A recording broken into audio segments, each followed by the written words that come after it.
Hello baby. చెప్పు baby, తిన్నావా?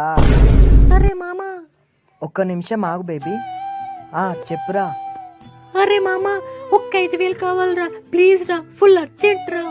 అరే నా దగ్గర లేవురా, ఇచ్చినా నువ్వు నాకు మళ్ళీ తిరిగి ఇయ్యవు. నీ దగ్గర అప్పడుకున్నట్టు అడుకోవాలి నేను మళ్ళా. అరే లేదురా, నా ఫస్ట్ మంత్ శాలరీ పడగా నీకే ఇచ్చేస్తారా ప్లీజ్ రా, ఫుల్ అర్జెంట్ రా. అర్జెంట్ అంటున్నాడు కదా బేబీ, ఇవ్వచ్చుగా.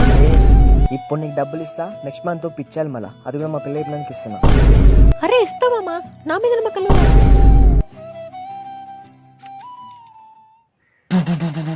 ఈ టైంలో రా ఫోన్ చేసేది. అరే ఎవర్రా నువ్వు? అరే 5,000 అప్పు తీసుకున్నావు, ఇంకెప్పుడు ఇస్తావురా నువ్వు? ఓయమ్మా, వీనికి 5,000 ఇంకా కొడుతున్నాయా? రే మామా, నెక్స్ట్ మంత్ పక్కా ఇచ్చేసామా డబ్బులు, నా మీద నమ్మకం లేదా మామా నీకు? తీసుకొని కూడా 1 year అవుతుందిరా, ఇంకెప్పుడు ఇస్తావురా? అరే మామా, నేను బిజీ ఉన్నా, మళ్ళీ ఏ దోసగా నమ్మదు, 5,000 కాటన్ బిల్లు వస్తాయి.